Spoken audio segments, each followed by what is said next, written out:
Um, Welcome everyone who just joined us for this very exciting panel discussion on a very important topic. My name is Greg Marcar. I'm the Harold Turner Research Fellow at the Centre for Theology and Public Issues, and it's my pleasure to kick off this evening. First, just a few brief words about Zoom etiquette, although I'm sure that all of you are painfully familiar with Zoom, one of the many gifts of 2020. But just by way of housekeeping, if you're a participant, you won't be able to be seen or heard, but any questions or queries or comments that you might have can be put in the Q&A box, and after the panelists have spoken, we'll address those. I also just wanted to say a couple of quick words about what exactly we're being asked to vote on October the 17th. The End of Life Choice Act 2019 is the proposal. So as much as I like abstract conversations about euthanasia, what we're being asked to vote on in October is actually quite specific. And I'll just run through some of the main contours of the bill. So the proposal is that the option will only be available for those who are 18 years or older, New Zealand citizens or permanent residents, suffering from a terminal illness likely to end their life within 6 months, and in an advanced state of irreversible decline in physical capacity.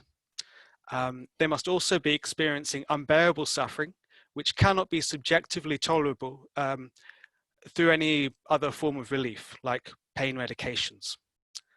So all of those criteria have to be met, such that the option won't be available to those who are, say, only suffering from a mental disorder, disabled in some way, or of an advanced age.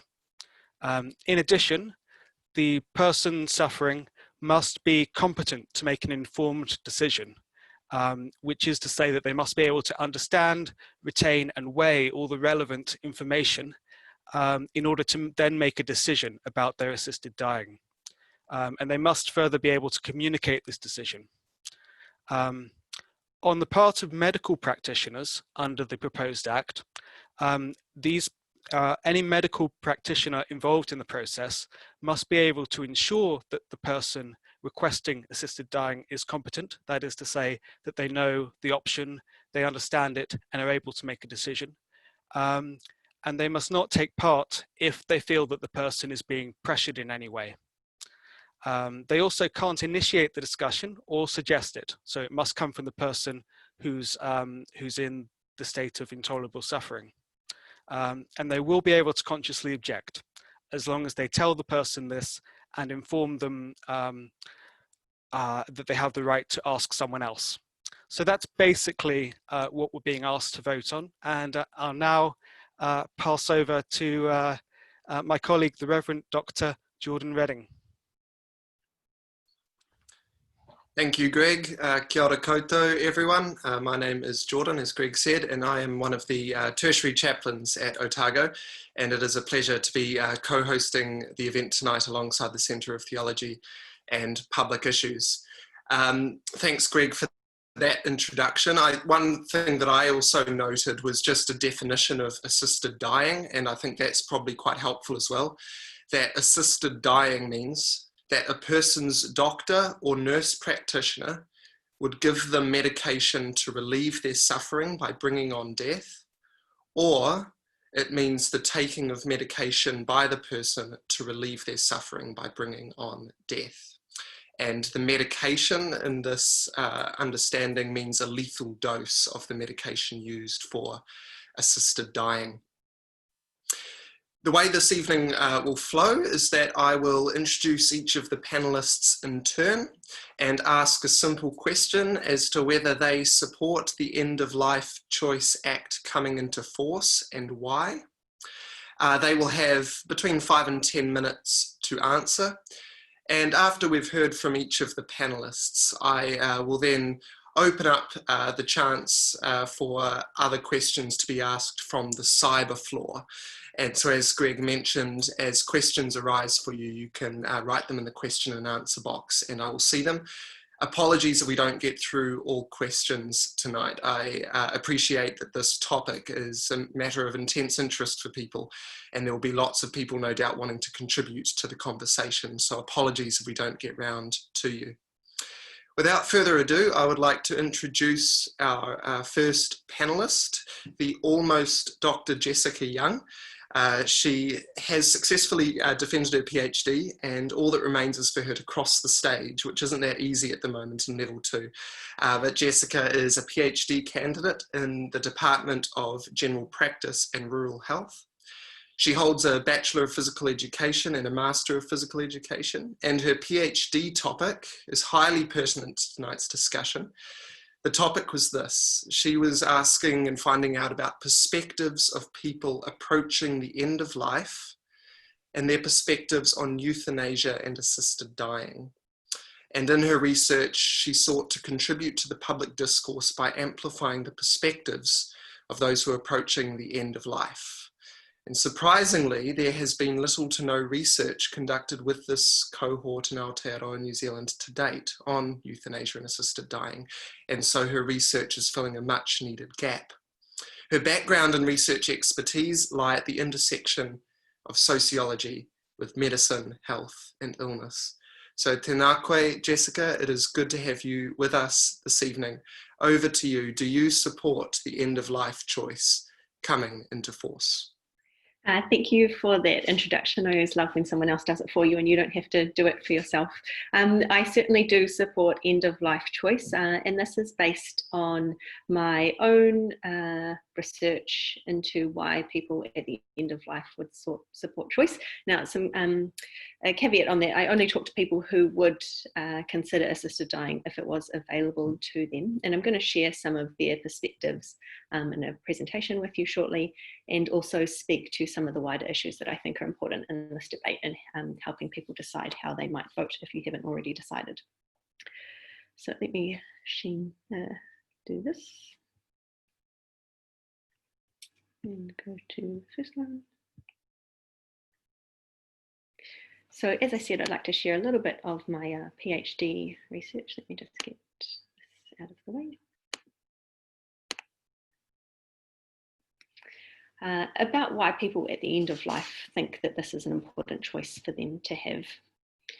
So I talked to 14 people around New Zealand of varying ages and backgrounds and ethnicities, and there was this overwhelming sense that this choice was something that they wanted to have the option. This wasn't necessarily a decision that they wanted to make, but this choice was comforting to them. So I'll talk you through some of what they said. The overwhelming theme of my data was that the primary concern of these people was their quality of life and their quality of dying. Louis, and these are pseudonyms, was talking about the experience of dying of lung cancer, and his chemo had bought him some extra time, which he was pleased to receive, but he was significantly suffering and starting to get worse as I interviewed him. So he was talking about how much pain and agony he could go through, and he thought it should be his call to say when enough was enough of that suffering, that pain and agony, and it came down to quality of life for him.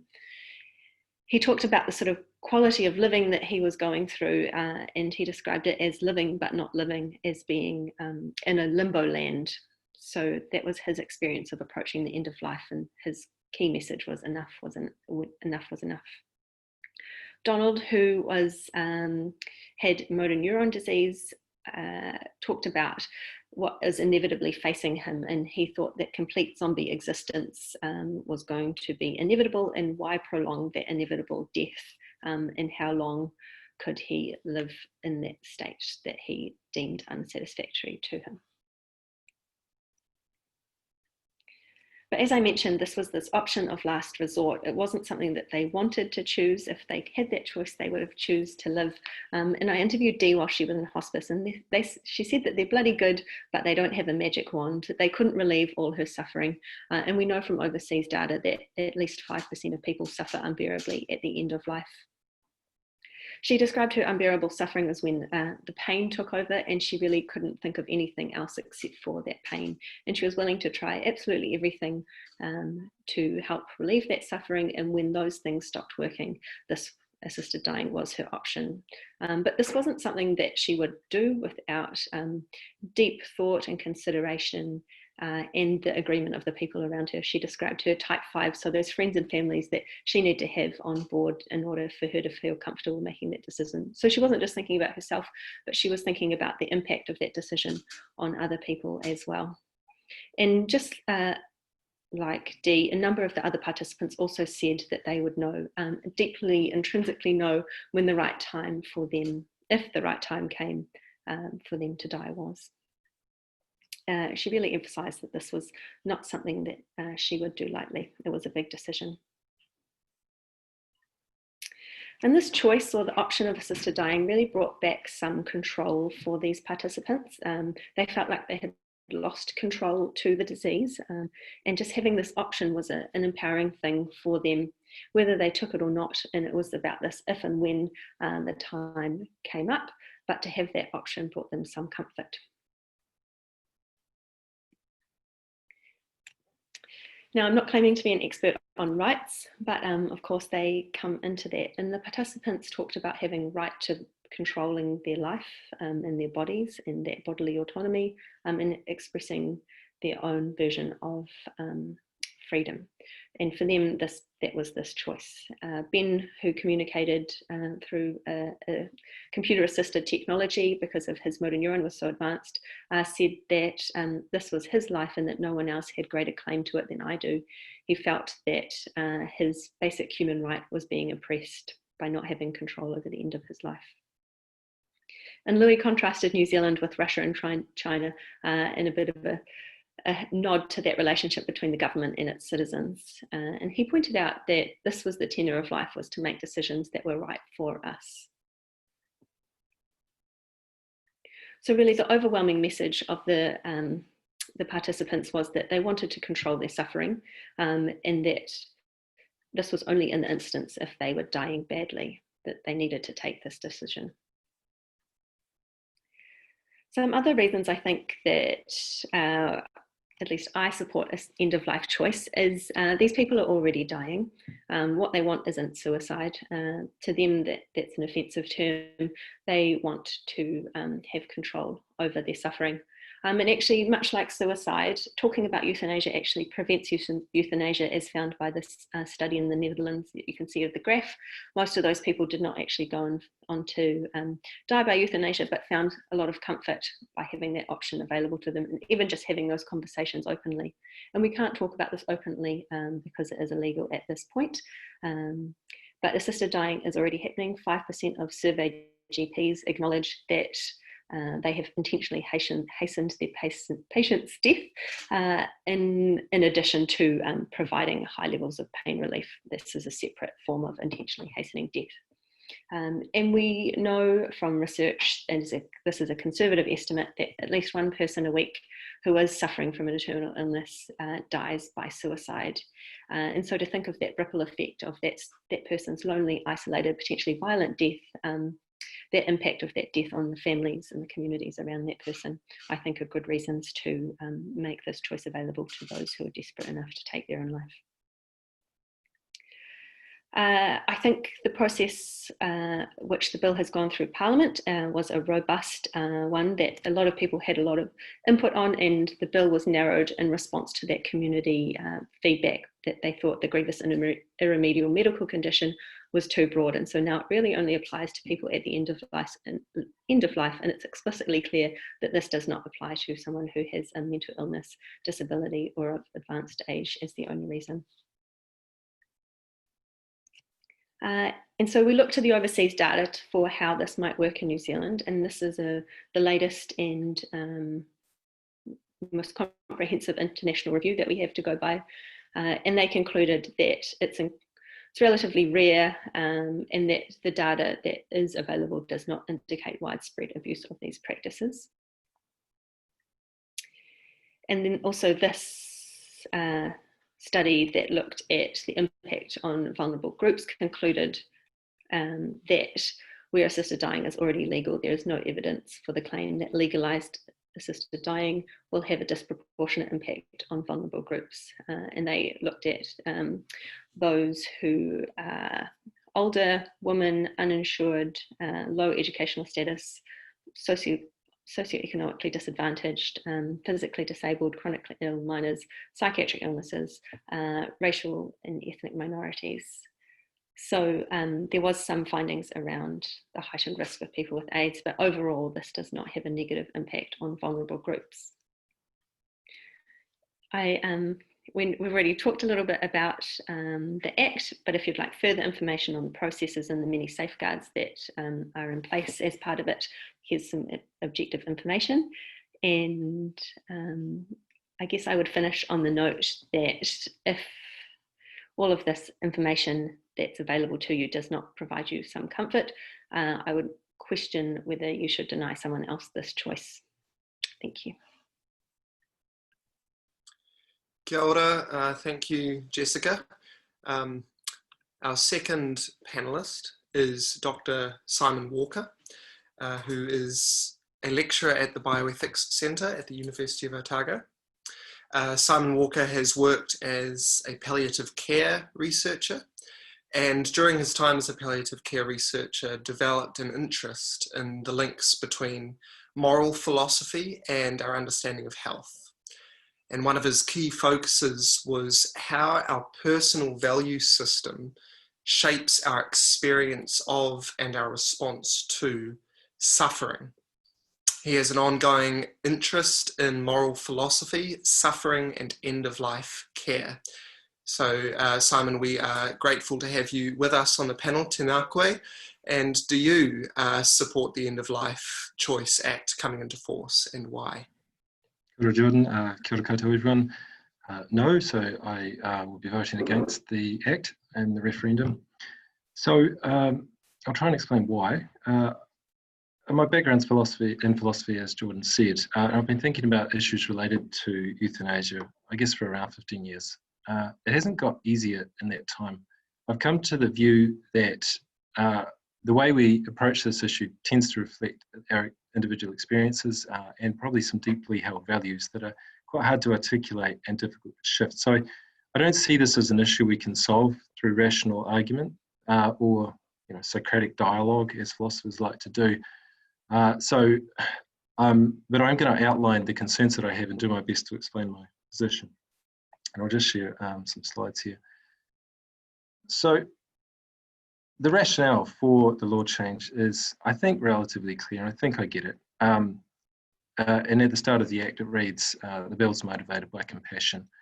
And of course, as Jess has articulated, autonomy is also a major factor here. It's clear that many people towards the end of life are forced to endure considerable pain and impairment. For some of these people, it would be great comfort to have this option. For their families, for those caring for them, they would see this as assisted dying as a good option for them. And these are obviously very personal choices, and in general, a society like ours leaves people alone to make those sort of choices for themselves. Notably, currently it is not illegal for a person to commit suicide, and a person may refuse life-extending treatment, even if that means their life ends. So legally, you might say it's a small step. And how could anyone object? Well, there's two concerns I have, and they're sufficiently big for me to vote against the bill, and I'll, as I said, outline what they are. The first is, whilst I can see positive outcomes for some people, there's reasons to be worried about bad outcomes for others. Philosophically speaking, I don't understand how the distinction between suicide is drawn. Of course, for some people it's very clear, but across the full range of cases, we need to understand what this is philosophically. And for me, the eligibility criteria have not drawn this in a way that I understand. it's suggested that because we had a long parliamentary process and there was a lot of change, that we've come to some sort of agreement or consensus. I still see that there's a lot of division in our society around this issue, and I think that there will be calls for changes in the future, because I think that the reasons for the law change will impel an expansion of criteria in the future. So we will continue to be wrestling with this problem, I believe. So to try and understand how this could go wrong for some people, I think you have to look at the context in which the decisions are made and the processes around that across the full range of cases.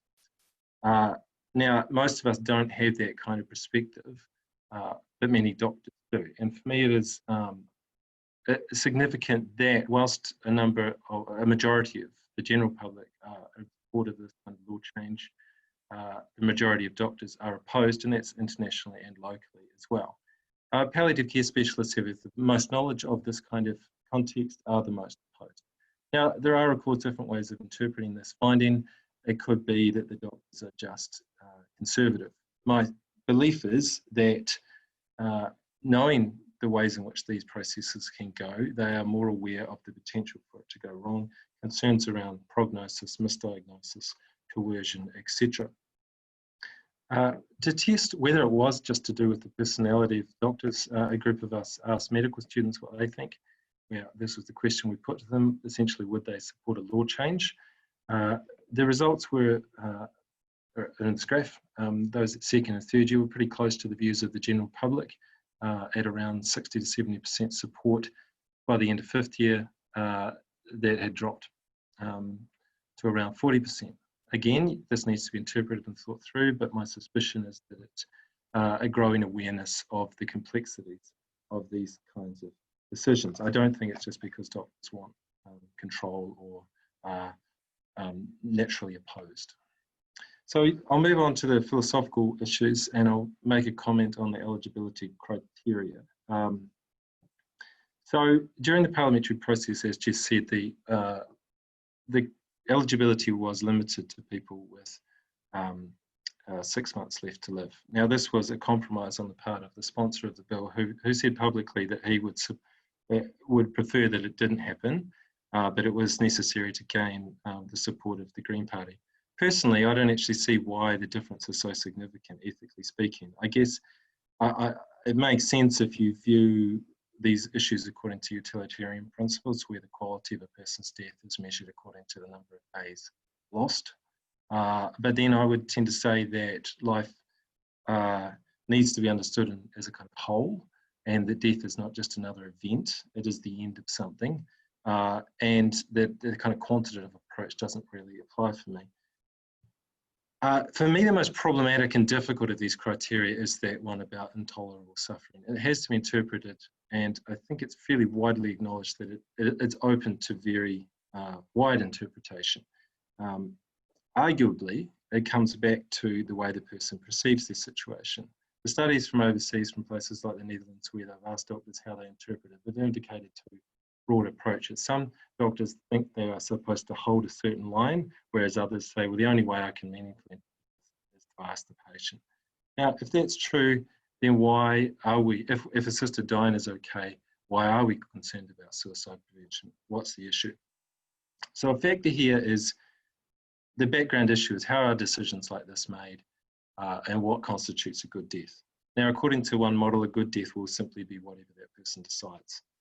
Now, if a person's convinced of that, I don't think there's much I can say, and I'm not really inclined to try and convince them otherwise. However, there is evidence that a number of people at the end of life are not sure what they want, and they're looking for guidance. Moreover, it's very common for people to say they want one thing and then to change their minds later. But currently in end-of-life care, people are often asking doctors to finish them off, so to speak. The doctors, with the law as it is, say, I can't do that, but here's what I can do. So there is an open discussion. Consequently, they engage with treatment. They change their mind. So they no longer want to end their lives, and they're relieved of the suffering that was prompting them in that direction. I think it's a problem if a change in the law will mean that these people don't engage in treatment, and that their lives are lost, where the quality of life might have been restored. They might have lived for weeks or months longer, relieved of that suffering. I recognise that I think talking does help. I think being open is generally a very good thing. So an open discussion about what's going on. And if it's just shut down, I think it's probably counterproductive. But there's also evidence showing that the response of a healthcare provider is determinative in terms of how a person views the value of their own life. So if the clinician holds out hope for that patient, then that will be a protective factor. Okay, finally, I think if all this is true, if these kind of societal trends are a worry, then we should see a change in use overseas. At least in the countries where doctors are involved in the process, we have seen this kind of increase. So that top graph is the Netherlands, and it was around 6,000 in 2017, 6,000 people. Represented around 4 to 5% of all deaths. Now, it needs to be acknowledged that their rules are different to ours, so we'd have to think through, it's not necessarily the case that this is going to happen in New Zealand if this particular act passes, but it's something that I think about. And again, it depends how you view the way these choices are made. In some cases, it will be straightforward. People will be very confident in what they want, and it won't be a problem, I don't think. If, however, you think that in some respects these choices are constructed by the options that are available and the way people respond, then I consider these sort of trends a problem, and hence I don't support the law change. So thanks. Kia ora, thank you, Simon. And just a reminder of the Q&A box. I'm sure we've heard two of our panelists now, and I'm sure you've got a few questions buzzing away in your brain. So start to enter them in, and that way I can start to prepare. That'd be appreciated. Our third and final panelist is Professor David Toombs. David Toombs is the director at the Centre of Theology and Public Issues, and he is the Howard Patterson Chair of Theology and Public Issues. David is a lay Anglican theologian and has a long-standing interest in contextual and liberation theologies. And his current research focuses on religion, violence, and public theology, and especially on Christian responses to gender-based violence, sexual abuse, and torture. But more generally, David's interest is on the interface of faith with what is going on in our world. So tēnā koe, David, and I'll ask you the same as I did the others. Do you support the End of Life Choice Act coming into force, and why? Kia ora, Jordan. Kia ora koutou. Thanks very much for this opportunity. In direct answer to your question, Jordan, I believe Christians in good faith can answer differently on this and can vote differently, but my own vote is going to be a no. In all likelihood, there have been some suggestions made that I will think further about, but I'll be taking you through where I stand on the issues at the moment.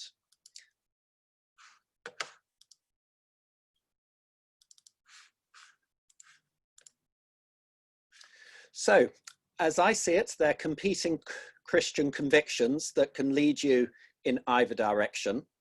I think in terms of convictions which point to yes, the key reasons have already been touched upon. Some of them are found in the introduction to the Act. One of these is compassion. I think that's a very strong and Christian-based reason. It's a Christian virtue for others, and especially for those in acute distress. Stories of those who feel their life is unbearable have to be taken seriously, if Christian compassion is to mean anything in substance and not just in rhetoric. So that would be a first important Christian conviction that might point in the direction of yes. Secondly, dignity. Human dignity is all important. And someone who feels that a condition has cost them their dignity, or soon will cost them their dignity, may reasonably wish to not live in such condition, and or be seen in such a condition. In my opinion, this is a strong argument for choice in the end of life, probably at least as strong or even stronger than physical pain and suffering. And thirdly, autonomy. Autonomy and freedom are both important values, and this is especially so when they contribute to a sense of security and control. So in terms of end-of-life choices, autonomy can provide reassurance in cases where a person wants to be able to decide for himself or herself, even if ultimately he or she chooses not to do that. The opportunity to choose for oneself can itself be an important thing. So these would be three significant convictions, which I think would provide a strong basis for those who feel a yes vote is appropriate. But it's not where I've landed up. So for me, competing Christian convictions, which point in the opposite direction, in the direction of no. The first would be concerns around what, for want of a better term, I'll call eligibility boundary pushing. And by this, I mean the tendency to push boundaries to the max and perhaps even beyond the max, when there seems a good reason to do so. Now, often this is very well intentioned. It can often seem to fit perhaps underlying criteria rather than the technical rules. It might seem to be in the spirit of the law, if not the exact law. But I think it's a very human tendency that needs to be recognised and factored in. This first concern is not, to my mind, a distinctively Christian concern. In some ways, it's more general and it's more pragmatic. But I think it's important. Ironically, almost, it could be argued against it that there's a Christian principle that points in the opposite direction, a readiness to set the law aside when it seems it's not the most important issue and that a greater service to humanity is possible. Certainly think there are parts of the New Testament that could be pointed towards in support of that. These would be individual instances that may seem ethically appropriate, seen as exceptions. But as the boundaries are pushed and exceptions become more and more common, there's a danger of a new norm being created, and that, I think, is likely to be the first problem. Then a second problem concerns boundary extension. This reinforces the problem of boundaries being pushed, because this moves where the boundary is. In other countries, there have been future legal and formal policy extension of the eligibility boundaries. So although I think New Zealand has drawn its boundaries quite tightly, I don't think you can be sure they're going to stay there. I'm thinking in terms of other countries, of the Netherlands and Belgium here. And in light of this, it doesn't seem a stretch to expect that if the Act is passed, there may be further extensions in due course. Now, examples of this might be the end of life within 6 months might develop to 12 months, or the requirement might disappear altogether if the condition is clearly terminal. Unbearable physical suffering may extend to other forms of unbearable suffering. The minimum age may drift down. The requirement for a terminal condition may be relaxed. I don't want to overstate the risk here, since none of these can happen without scrutiny and debate and change in law. And furthermore, it's also at least logically possible that the opposite may happen. It might be our experience here in New Zealand that boundaries get more tightly drawn. Nonetheless, my own personal view is that it's too early to know for sure, and there's enough reason from elsewhere to be very cautious. But coming on to the third reason, it's actually neither the boundary pushing or the boundary extension that is, to my mind, the deal breaker.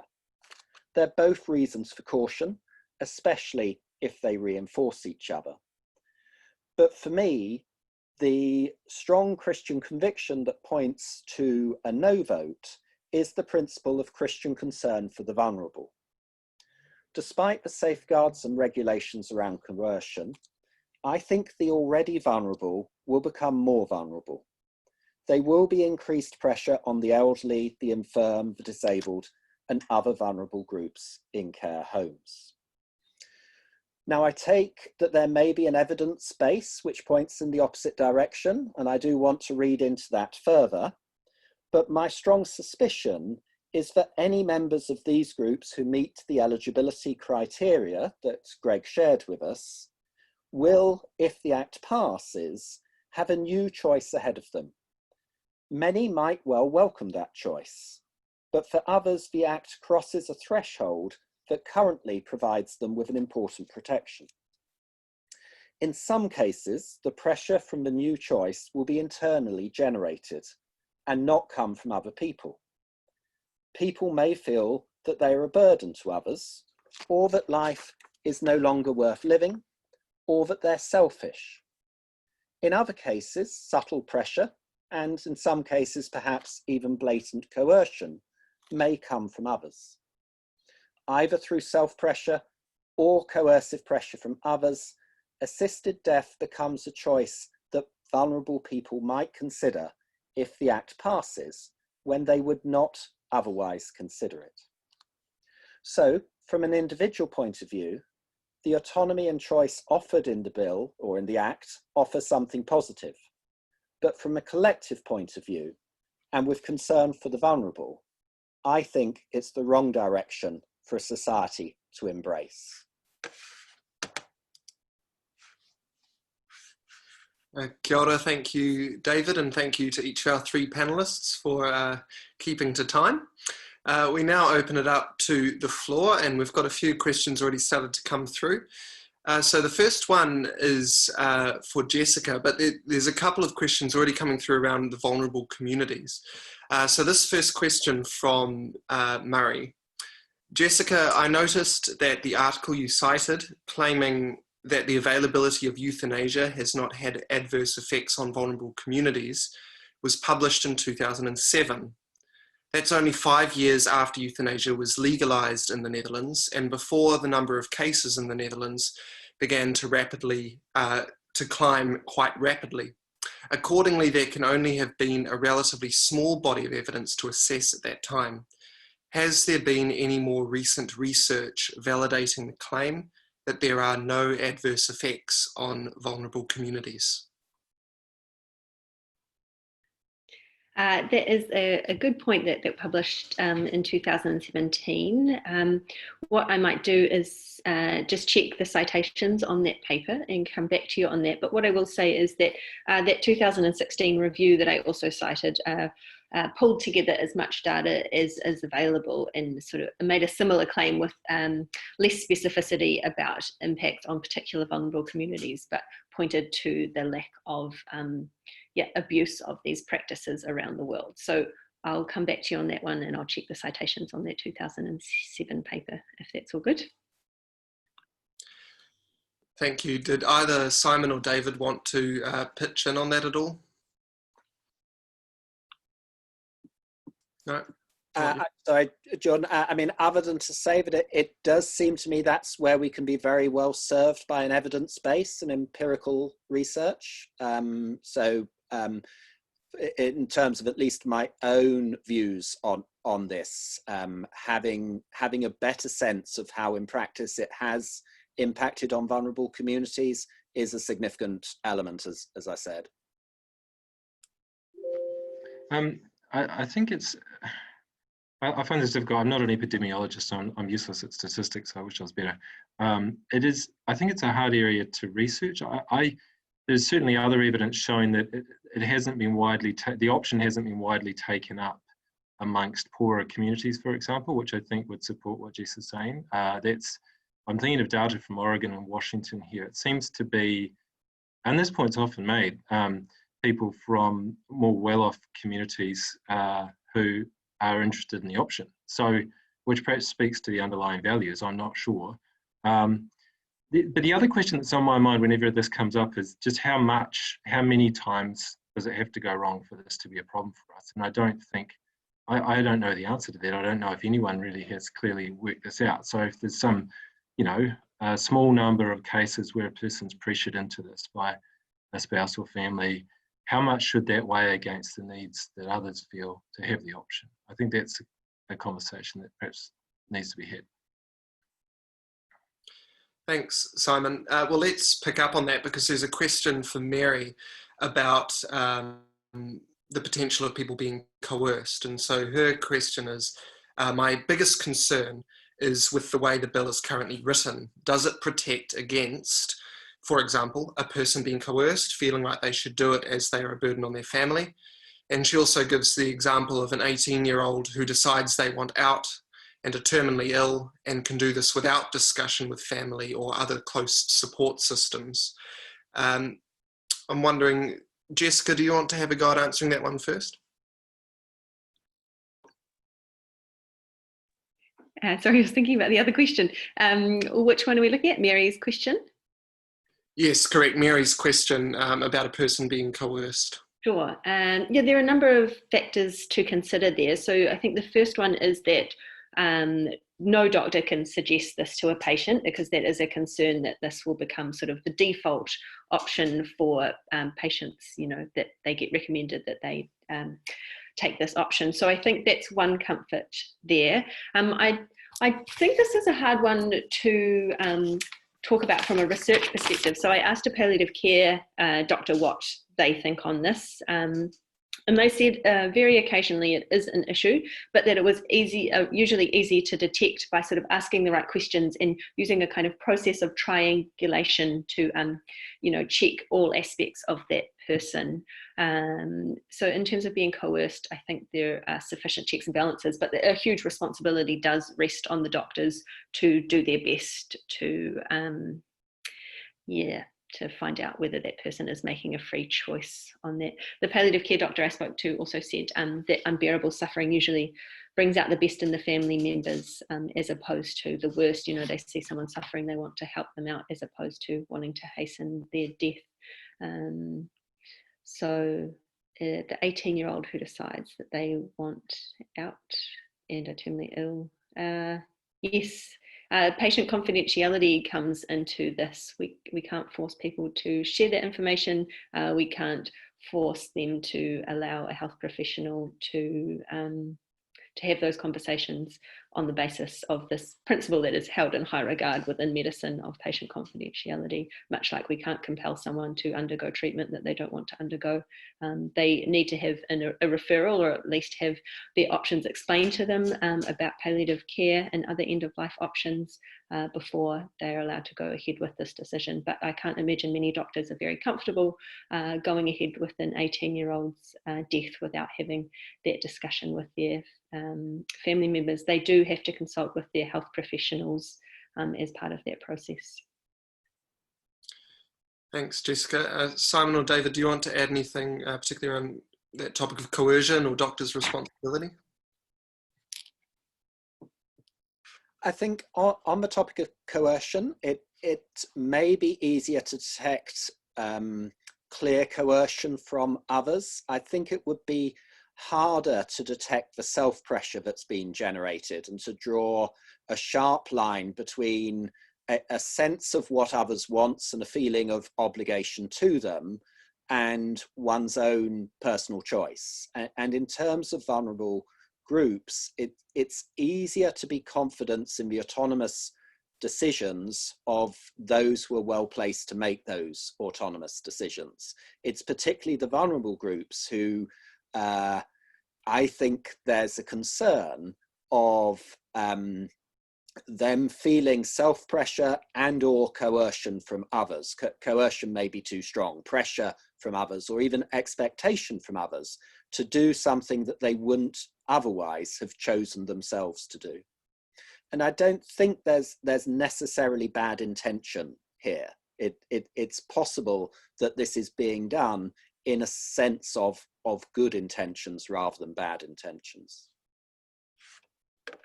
Can I just add to that? I think, at least for the people in my study, and certainly that doesn't represent a huge population, but more than a duty to die, perhaps they experienced a duty to live, that their family wanted them to live as long as possible. They expected them to undergo every treatment available to them, and despite those being very difficult treatments for some of those people. And so, you know, that's the other side of this concern, is compelling people to live longer than they might see as reasonable. Anything from you, Simon? Or no? So we've talked about palliative care a little bit in that last answer, and there's a question here from Joel. In the panelists' opinions, would improvements in palliative care in terms of effectiveness, availability, and understanding by the patient and whānau make this act unnecessary? Simon, do you want to have a go at answering that one first? So sorry, the question is, could palliative care address all the problems? I think the answer is clearly no, in the sense that people have good access to palliative care here, and not everyone, of course, but there are people with good access to palliative care who still want assisted dying. And I think, and this is true in other countries too, it seems to me that, again, it comes back to how we understand intolerable suffering and what it is reasonable to expect people to endure, or to ask them to, or what, whether we just have to accept that there are some tragic facts in life.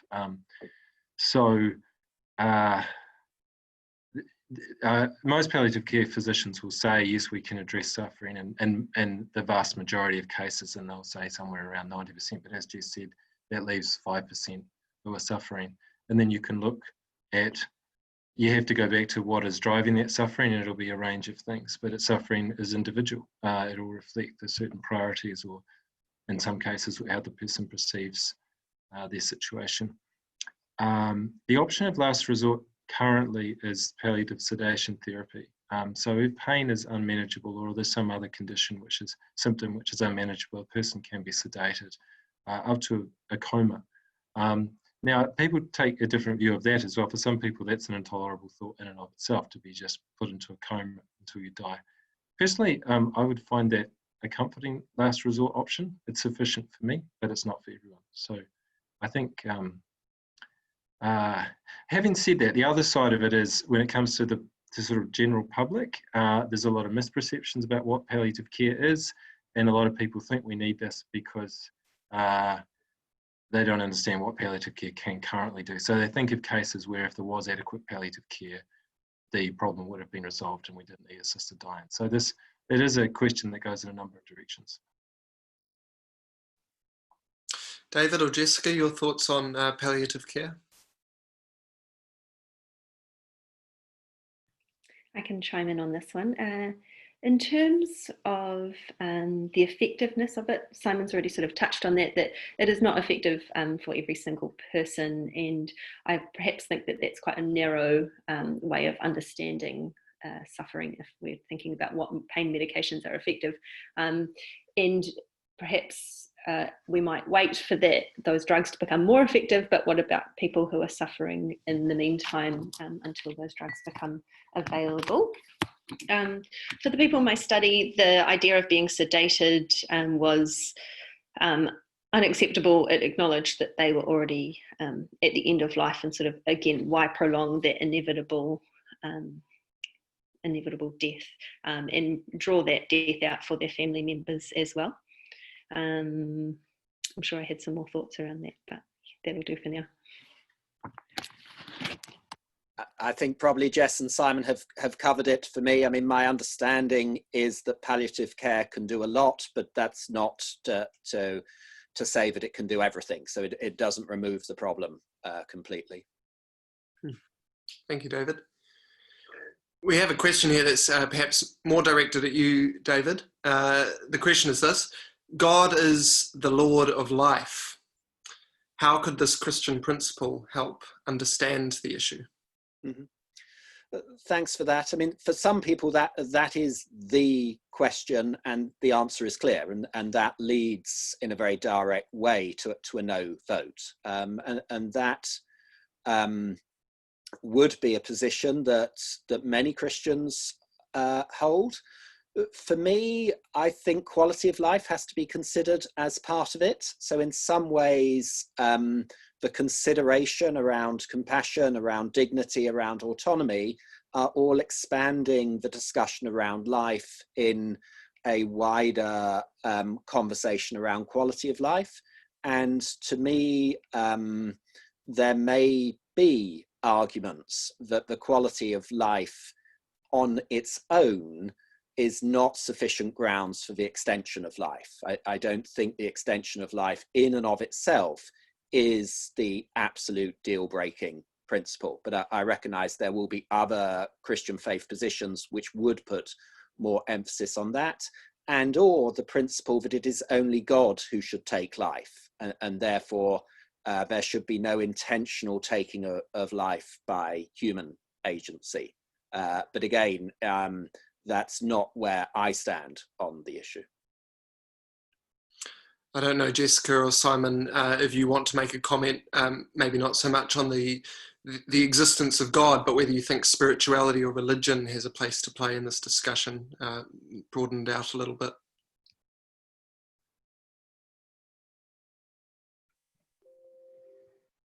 Now the second iteration of that question is quite broad, but I'll speak to the initial thought. I guess I'd want to know what we mean when we say affirm God as the Lord of life, and what that means for all the kinds of end-of-life decisions that are being made routinely in hospitals. So there is an estimate, I can't remember where I heard the statistic, but around a quarter of the deaths that occur in the hospital involve a decision to withdraw or withhold a potentially life-extending treatment. So, you know, our human agency is implicated in these decisions, and I'm sure Christian doctors are trying to make those decisions as faithfully as they can.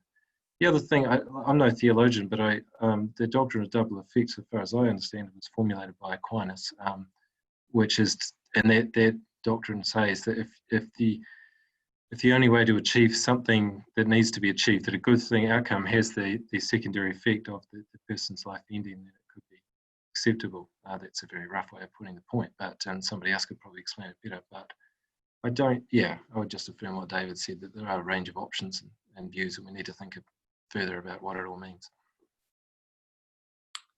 Thank you, Simon. A question here for Jessica from Sean. A terminal patient once noted to me, "I need the law to protect me from my bad days." I wonder how Jessica might respond to that. Again, I'm going to refer to the people in my study, and that this was not a decision that they would make lightly, that they would wait until the very last minute until this option became the absolute necessary thing that they needed to do. This was not a new thought to them. This has been something that they were considering for potentially a lifetime, and they have their own views, and now it became much more salient as they approached the end of life. So I think those bad days would need to outweigh those good days for people, and it wasn't something that they would just rush into.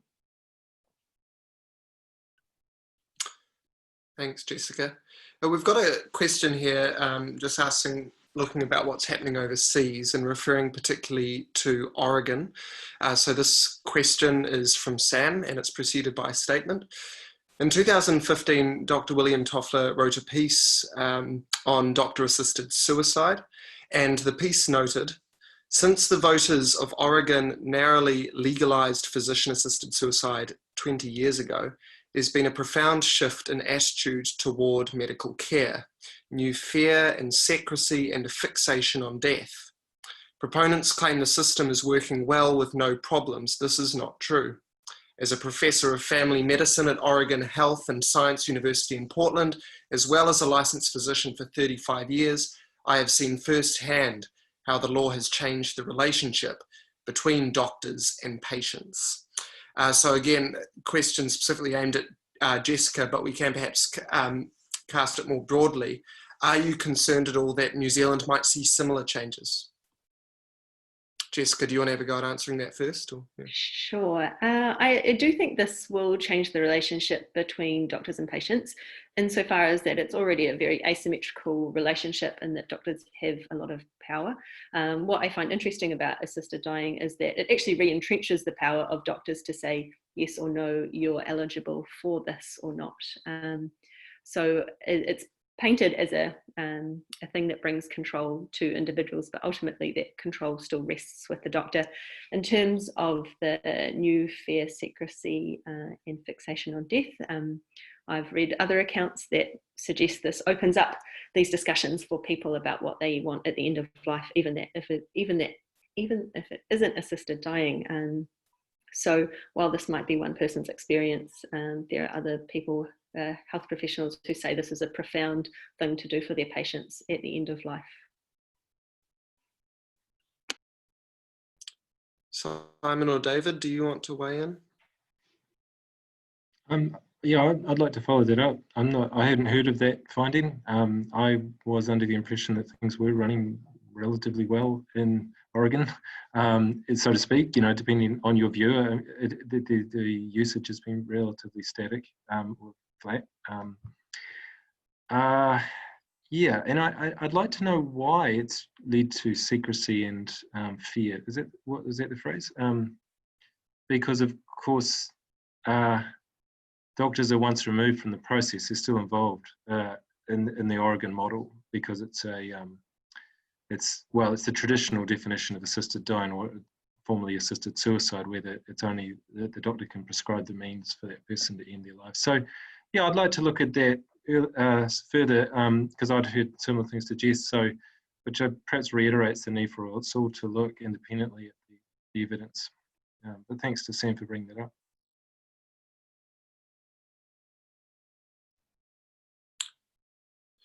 I'm just noting the time, and so I'll ask one more question and then give each of the panelists a chance to make a final comment. So this final question is from an anonymous person. How do they do the studies on vulnerable communities? For example, how do you measure the effect when you cannot get the views of those who are euthanized/dead?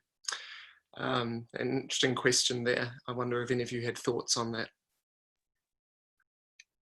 The study is open access, so I can link you to it, but briefly, they look at who are represented in those statistics. They collect very good data, especially in Oregon, about the nature of who accesses this law, and they draw from that data the conclusions about the overrepresentation of vulnerable people in those statistics.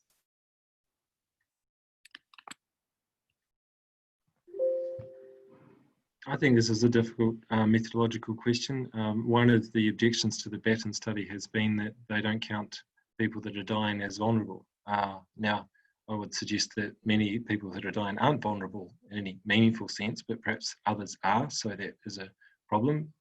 I recognise the issue too about, well, once it's happened, you can't kind of ask them how they felt about it. That seems to be a challenge too. And in many respects, we're reliant on the reporting mechanisms that are in place and how reliable those are. I have seen studies suggesting that some countries are not as good at this, and that there's a high possibility that it's an underreporting, but you know, that shouldn't be used as evidence. We should look at that honestly and consider what's going on. The End of Life Choice Act is establishing a review process, so I'm sure we'll be looking at that closely. We have an opportunity to see how things are being counted. Yeah. Anything from you, David? I think the experts have probably handled it better than me in terms of the research. I suppose it makes sense to me that it's quantitative rather than qualitative. So you look for numbers and patterns rather than interview based. That certainly makes sense. Thanks. I also realised I had my time wrong. We finish at 6:30, is that right? So we've actually got a bit more time. We can ask a couple more questions. There's a few questions coming through about doctors. And so there's one here from Ruth, who says, I'm concerned this turns the medical profession from their Hippocratic oath into one that can also provide the means of death. I think this will change the view they have of themselves and the way we view the profession. And our own doctor too. And perhaps linked to that question is one from Sinead, where she's concerned about the mental health implications for healthcare specialists. Even if it's an optional service, is it right to have doctors being the person who has to end the life? So just a couple of questions there. Would any of you like to respond, particularly thinking around the Hippocratic oath that doctors take or around their mental health? There's heaps of questions there. I'll just comment on the Hippocratic oath one. It comes up heaps. Doctors don't swear by the Hippocratic oath now. the oaths, such as they are, have been modified. The people at the centre here recently worked on a new one for our medical school, which was meant to be broadly in line with what international agreements say.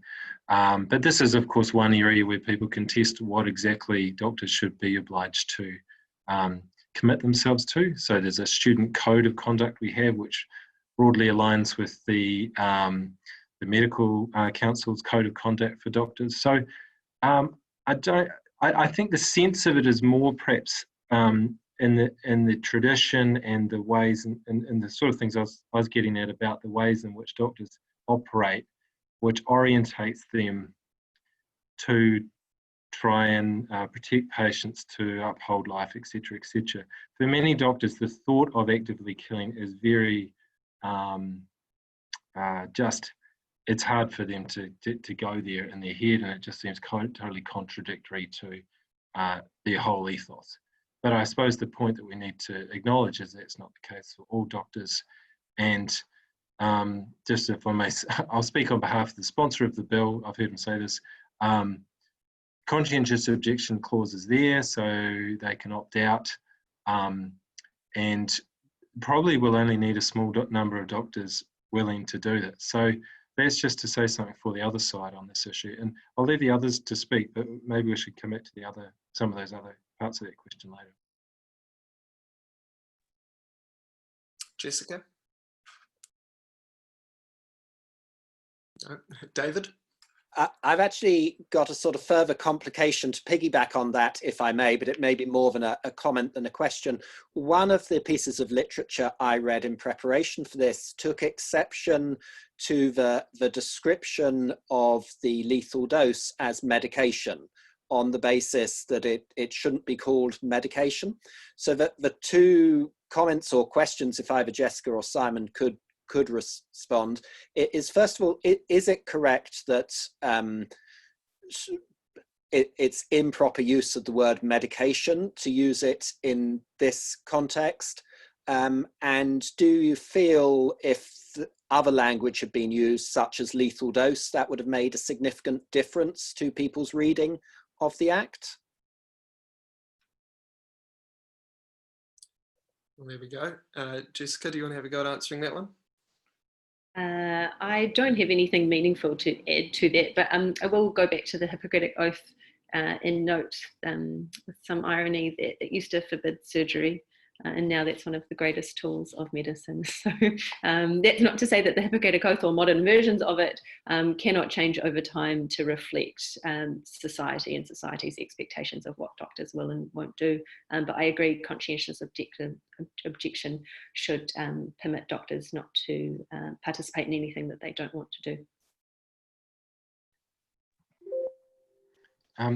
It's one of the striking things about this debate is just trying to get the words right. So Jess and I were both involved in the citizens jury, and our well, they called again the advisory group that oversaw the research, had to sit down and talk about how exactly will we describe this process in the most neutral way possible. I do understand the sensitivities around that, but I don't particularly think people will be swayed so easily that just by one shift in term would make that much difference. But at the same time, I do appreciate why people do, focus on these kind of terms. That might be all I'll say for now on that question. So yeah, I mean, if you are confident that assisted dying is something that's appropriate for doctors to do, then you would see it as a kind of treatment. I can see that discourse would make sense. Yeah. Did you want to chime in at all on the medication question that David asked?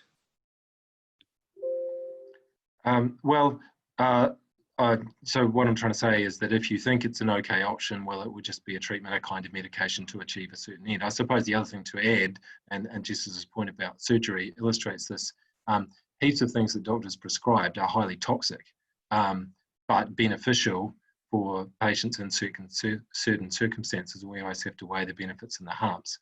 So a person not properly qualified doing surgery is doing something horrific. So it always comes back to whether or not you think this is the appropriate indicated thing for this person. Yeah, respond to that. Thanks, Simon. We've got a question here about the sort of paradigm in which we're thinking about end of life and assisted dying. So this person asks, providing healthcare is complex. One paradigm calls to improve population health, patient experience, cost of care, and provider experience, the quadruple aim of healthcare. I have heard the panelists mainly consider euthanasia from a consumer and provider perspective. I wonder if the panelists have any thoughts about this from a population level perspective. I'm not entirely sure what's meant by that phrase, but maybe some of you have thoughts on that.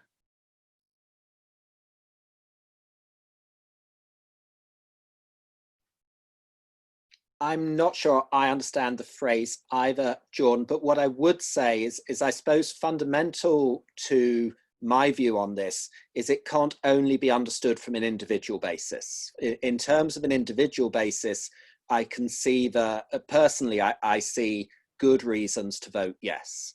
But taking a collective society view, that's why I would vote no. So I think if that's what's meant by a population basis in terms of a collective society, that's what for me gives the reason for voting no, rather than thinking about it as individuals and the virtues and values of them having autonomy and control over their own lives. Jessica or Simon, anything to add there? Yeah, I think I was actually trying to make a point about, I guess, population, sure, societal shifts. And I think that's probably the only way you can really robustly argue against the option if it was simply about individual consumers and their families.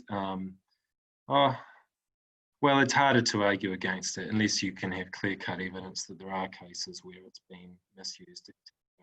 But it's that broader shift that I was concerned about, which sounds like a population level issue to me.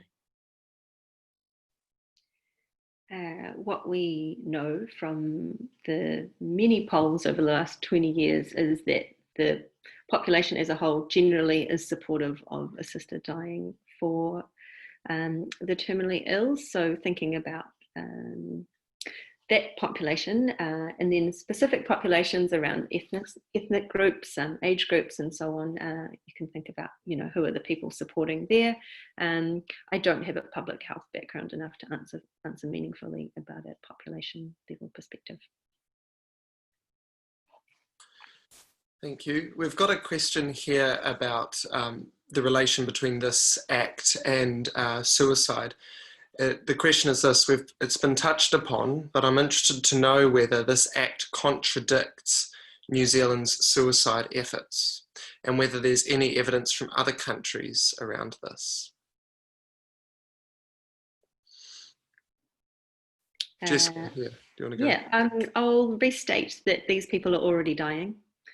So this is quite distinct philosophically from suicide. There's a study with almost 1,000 25-year-olds, and they can understand the difference between euthanasia and suicide. So I think that probably the vast majority of people do understand that. There isn't any evidence, credible evidence, to suggest that this impacts suicide rates around the world. In the Ministry of Justice, or was it the Ministry of Health, concluded that in one of their reports that this doesn't impact suicide rates negatively. In fact, it might prevent some of those suicides, in fact. Simon, do you have any comment to add there?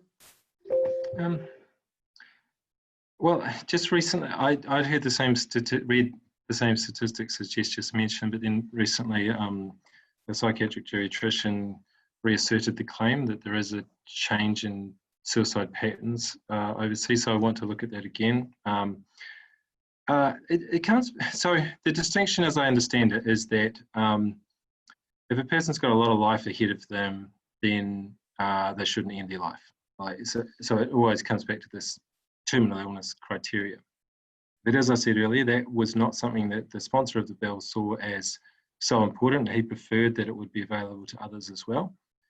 And then for me, well, if a person does have 6 months left to live, it's still possible for them to end their life in a way which is not okay to me, like that I'm worried about, that is, you know, and it's quite hard to speak about suicide and to characterize where the wrong is, except to say that it's a grief or a tragedy of some kind. And I still see that possibility for people who are dying. So I'm looking to understand exactly what the distinction is. It's not just about quantity of life remaining for me. I think, yeah, I get that young people might not see it that way, but not particularly convincing to me. David, do you have anything to add on that? I would echo what Simon says in terms of suicide being an enormous grief, and I think we do need to recognise that New Zealand is relatively high in terms of suicide rate. So without making any comment on the association of this with suicide, whichever way the vote goes, it's important to keep a focus on suicide, trying to understand why that is relatively high in this country and what more can be done about it. That's all. Thank you all. 6:30 is just around the corner, so unfortunately there are quite a number of questions that we won't be able to get to. Apologies again if you've asked one and we haven't been able to discuss it.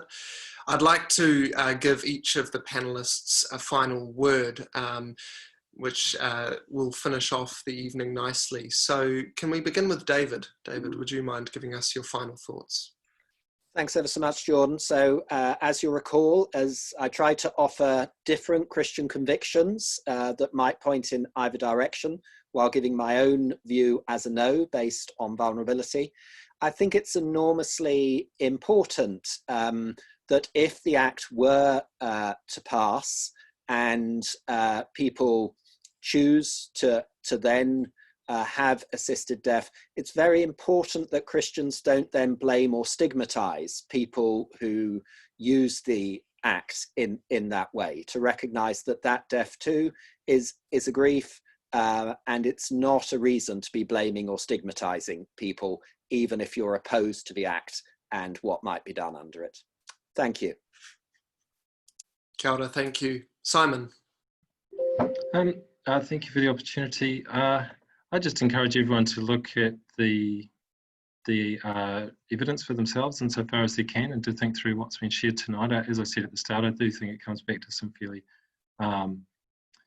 personal perspectives on these issues. The other thing, I don't want to try and persuade anyone any further beyond what I've said. I'll share a little bit about what's on my mind for the future. I want to understand better how doctors are viewing this issue and why more doctors tend to be opposed. I think there's probably a sociological issue there about whether we're asking too much of doctors through these sorts of processes. So I'd really like to explore that further.